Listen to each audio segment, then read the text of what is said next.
Hello' everyone, good evening সকলোকে।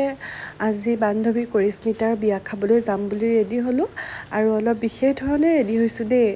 আৰু মোক এই বিশেষ ৰূপটো দিয়া ব্যক্তিগৰাকীৰ লগত আপোনালোক অকণমান চিনাকি কৰাই দিওঁ। এয়া হৈছে কৃষ্ণা বা কৃষ্ণা মাইনা ভূঞা। ফেচবুক আৰু ইনষ্টাগ্ৰামত আপোনালোকে এনেদৰেই পাব।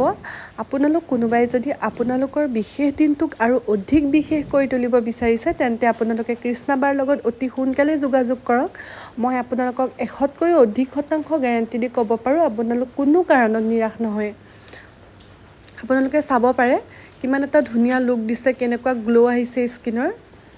থেংক ইউ কৃষ্ণা বা, ইমান ধুনীয়াকৈ মোক ৰেডি কৰি দিয়াৰ বাবে। তাৰপিছত গৈ বিয়া ঘৰ পালোঁগৈ। বিয়া ঘৰত গোটেইকেইজনী বান্ধৱী একলগ হ'লোঁ। আমি ক্লাছ 5ৰ পৰা ক্লাছ 10লৈকে একেলগে পঢ়িছিলোঁ। বহুত দিনৰ মূৰত ইহঁতক লগ পাই বহুতেই ভাল লাগিলে। বহুতো কথা পাতিলোঁ, ধেমালি কৰিলোঁ, এনজয় কৰিলোঁ। এতিয়ালৈ বাই বাই, গুড নাইট।